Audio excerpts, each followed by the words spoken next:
Madridistas, welcome back to Madrid. Welcome back to the channel. Welcome back to Madrid on a kind of dismal, gray, rainy day. It's been raining here for 4 days. It's kind of dreary and depressing. Let's talk about the Salzburg match last night. This was such a bizarre match. I think you know those games when you're playing unbelievably well and you're creating tons of opportunities and you're hitting the post and you're doing everything right, but the ball just doesn't want to go in. This was the exact opposite of that. Okay, this was a match that we didn't play particularly well. I thought the first 20 minutes were very poor, actually, and then we settled into a reasonable. We were playing okay. But everything that we were doing up front seemed to work. The finishing was wonderful. The combination passing, the very quick 1-2s up front were working beautifully, and everything that we attempted seemed to work. So it was just one of those days where the ball wants to go in. So let's talk about this match. I'll give you my impressions of the match, players individually, and then I want to talk about kind of where we are in this tournament. This is a new format that UEFA, is experimenting with. I don't like it. I don't think it's a very good format. It's very confusing, and I just think it makes it hard to follow. But I'll give you my thoughts in terms of where we are in the tournament as well. Thanks for joining me. Let's get started.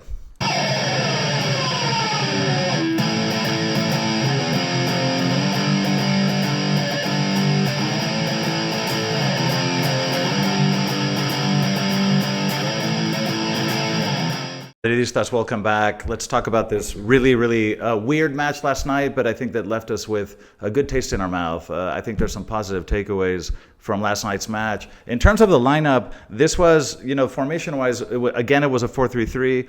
Ancelotti looks, hell-bent on playing with three forwards. It looks like no matter who we face, he's going to go with three forwards. I think he's just rolling the dice on this because you could make the argument that the 4-4-2 has been much more effective, but he seems hell bent on the 4-3-3. The lineup we had in terms of left back, we had Mendy coming back into the four after watching Fran the last couple of matches. Fede was the right back, not a position he's accustomed to typically, but I think played very, very well. Asensio and Rudiger were the center backs.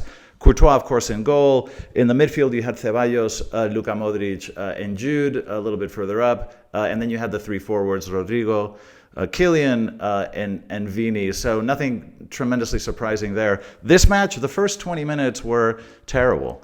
I was there with my son and a friend. I mean, this match was, the first 20 minutes, Salzburg was playing a high press. They had a lot of energy in those initial minutes. We were finding it very hard to get the ball out of the back. It took an incredibly long time just to get past the midfield.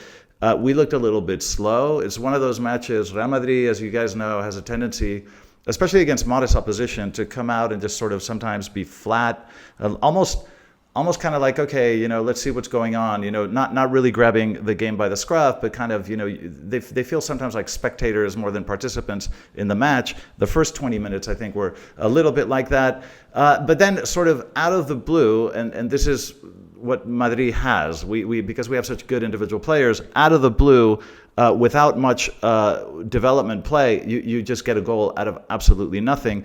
That first goal was a very good goal by Rodrigo. This was a beautiful pass by Vini that was curling in, and it could have been for either Jude or Vini. Jude managed to get a little tap on it, took a little bit of the speed off the ball, and Rodrigo was there to finish. This goal, I really like this goal because if you look at the finish, Rodrigo, this is very clever the way he finishes because that ball bounces before it gets to his foot. And normally you would strike that sort of flush and the risk is that the ball goes high. That would have been in the majority of cases. You can see in this finish that Rodrigo deliberately pushes the ball down with the inside of his foot to make sure it bounces again as it goes towards goal, to make sure that he keeps the ball low. It was just a very intelligent finish by Rodrigo, and that put us up 1-0. Obviously, at that point, the kind of nerves subside a little bit.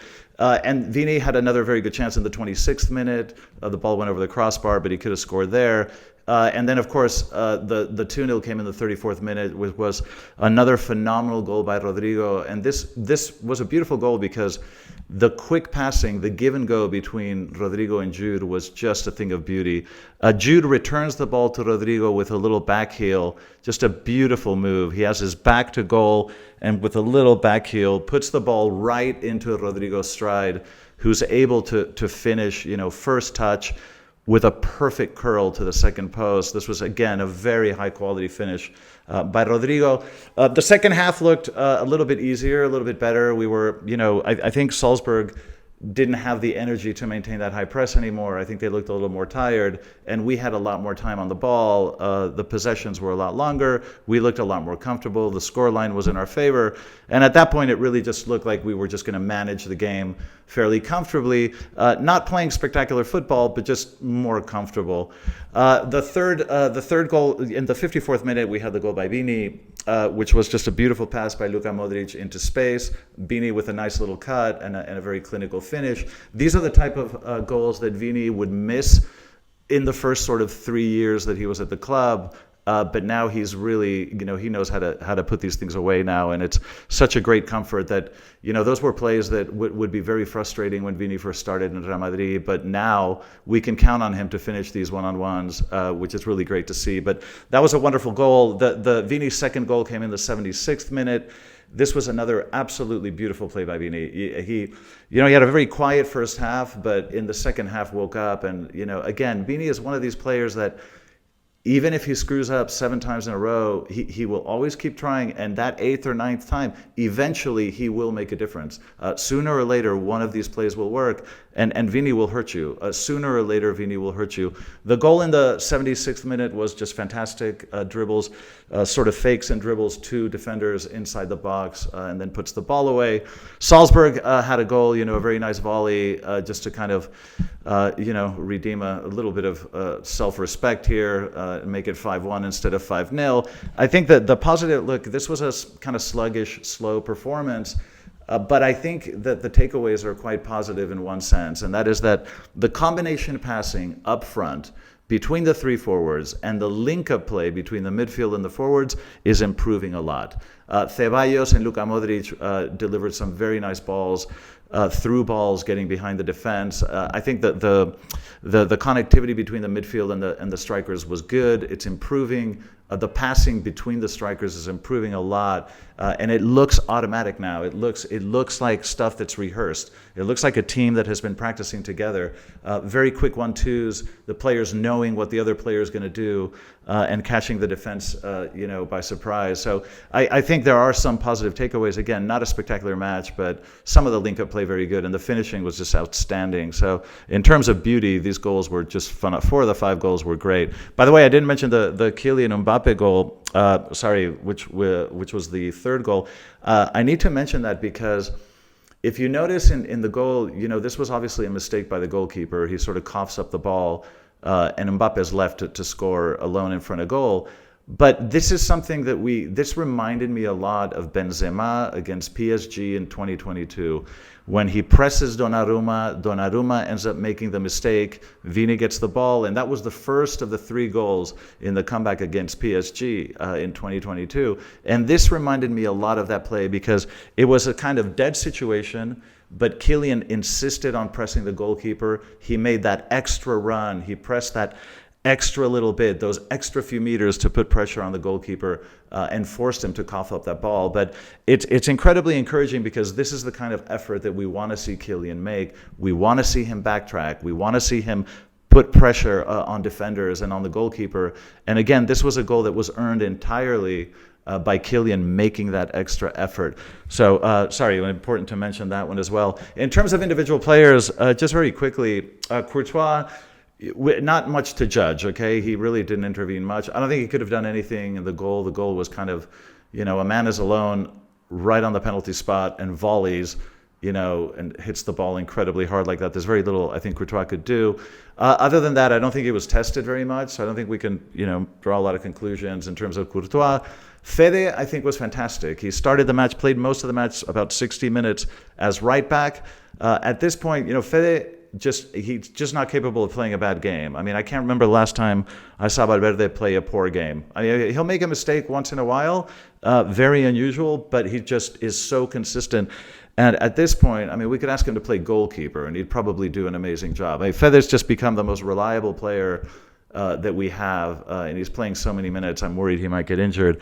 But Fede, I think, played extremely well as right back. Once Alaba came in, Fede was pushed back up to his natural position in the middle of the pitch, but I think Fede was fantastic. Mendy, we need to talk about Mendy because Mendy is off this year. Okay, I don't know what's going on with Mendy, but something is off. He looks a little bit slow. He looks a little bit sluggish. He's not adventurous at all. He never, last night, he didn't seem to want to go past the midway line. Mendy would get about that far and then he would stop. He wasn't making those kind of flying runs up the wing that you see from Fran. And it's a noticeable difference. I think in terms of vitality and in terms of offensive creativity, the difference between Fran and Mendy is getting more and more noticeable. And I thought Mendy had a really lukewarm game, just didn't really contribute to much. Rudiger was phenomenal as always, very solid player, not that much to report. I don't think he had a tremendous amount of work. Salzburg, is a team that has its limitations, but Rudiger was I think very solid as always. I was very happy to see him come off and get substituted because we've been really milking this guy. I mean, we need to give Rudiger rest because it would be absolutely catastrophic if Rudiger got injured. So very happy to see him come off. Asensio, who, as you know, the Bernabeu absolutely loves. This is the sort of new love child of the Bernabeu. He gets so much applause when he touches the ball. But Asensio played very well. He's very quick in recoveries. He backtracks very well. He's a very physical marker. He gives you a lot of confidence. Goes into 50-50 balls with a lot of power and conviction. It's what you want to see in a center back. And despite his age, Asensio is showing a huge amount of maturity. So I think Asensio once again is showing us that he's capable of playing this position, even above Tchouaméni in that center back position. Ceballos. I thought Ceballos had a really, really good game. His passing accuracy was very high. I can't remember the exact number, but I think only a couple of bad passes in the entire match. Ceballos was very good. He wasn't as dominant and as present as what we saw against Las Palmas, but he did play a very, very solid game, ran quite a bit, and I think made a lot of contributions defensively and offensively. Luka Modric was just a masterclass. You guys know that I prefer to see Luka come off the bench just by virtue of his age. And in terms of relative impact, I think he does a better job when he comes in with 30 minutes left. I think he can really transform a match and makes a bigger difference. I'm always a little bit apprehensive when Modric starts from the first minute because the guy's 39 years old and you can't expect him to cover the amount of territory that he used to cover 10 years ago. So I'm always a little bit weary in terms of whether he can last 90 minutes. But I think yesterday he had an absolute masterclass. Modric is a player that instinctively knows exactly where the ball needs to go. His timing is perfect. He knows when to hold the ball. He knows when to release the ball. He keeps the flow of play in a very natural way. He has so much experience after all these years that he just automatically knows where everybody is on the pitch. I think yesterday Modric gave us a real masterclass. He was one of the better players on the pitch, possibly the best.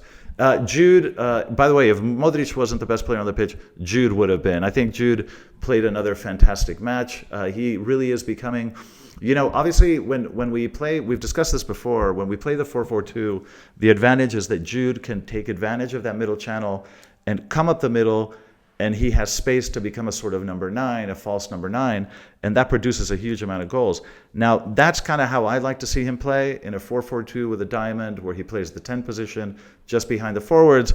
But we have to say that in the last few matches, even in a 4-3-3, I find that Jude is starting to glue the pieces together quite well. So he typically this season doesn't perform as well when we play a 4-3-3.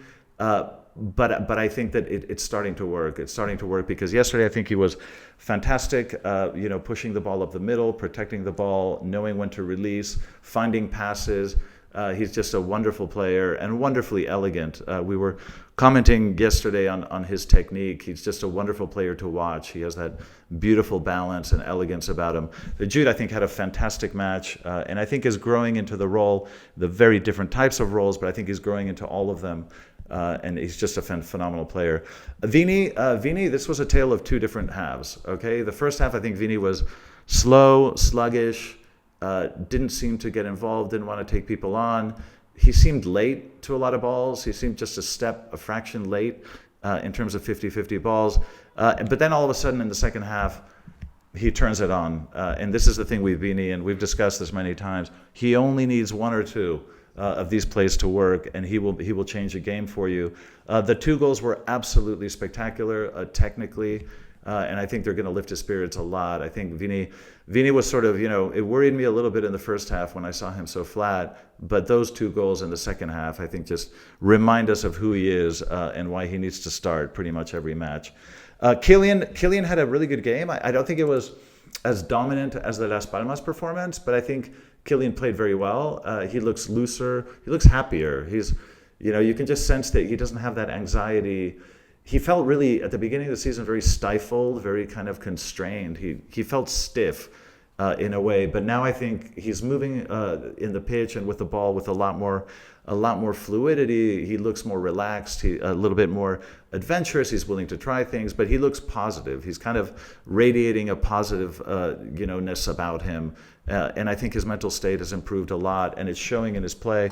So I think Kylian had a good game, making that extra effort in terms of pressing, like I say. I think he had a pretty good game. Not as good as Las Palmas, but I'm very happy with Kylian's progress. Rodrigo is, when he's hot, he is hot. I mean, Rodrigo does have a tendency sometimes in games to disappear for periods at a time, but when he is on, and he's absolutely lethal. He showed us with the first goal that the second goal, that he loves. They do alternate up front, and when Rodrigo's on the left, he absolutely loves this position because the finish in that goal, that curl to the back post, was just magnificent. So Rodrigo, I think, was on. He reminded us that he can be a killer when he wants to. I think Rodrigo had a very, very good game. Like I say, it was very good to see Rudiger and Jude take a break. The three players that worry me the most in terms of potential injuries are Fede, Jude, and Rodrigo. Two of the three got rest yesterday, and I was very happy to see that. We have a very busy calendar coming up, and we need players to stay healthy. Jude, I think, is the player that we need to focus on possibly in the next match. We need to give him minutes whenever we have a chance. And Fede is playing almost every minute this season, and we need to give him a rest because it's just too risky to injure Fede. But in terms of where we are now, so this is how it looks. All right, we are now in position 16 out of 36. We had that ridiculous loss to Lille and the ridiculous loss at home to Milan, and we're now paying the price for that. But what I find interesting about this, and I want to know your thoughts in the comment section too. But we're now 16 out of 36, and our path looks like we would play a playoff. We play Bayern, and then presumably Juventus, and then presumably either Liverpool or Barca. So this is a really poisonous path. I mean, this is a path to the final, but it's just full of really big landmines. It's a very difficult path. And what I don't understand is that if you look at, for example, PSG's in 22nd position. They've had a disastrous Champions League campaign this year. They're in 22nd position, so they're below us. But look at their path, okay? They're going to play, like right now, it would be Benfica, and then they would play either Lille or Feyenoord. So how can it be that a team in 22nd position has a much easier path than a team in 16th position? This feels very counterintuitive to me.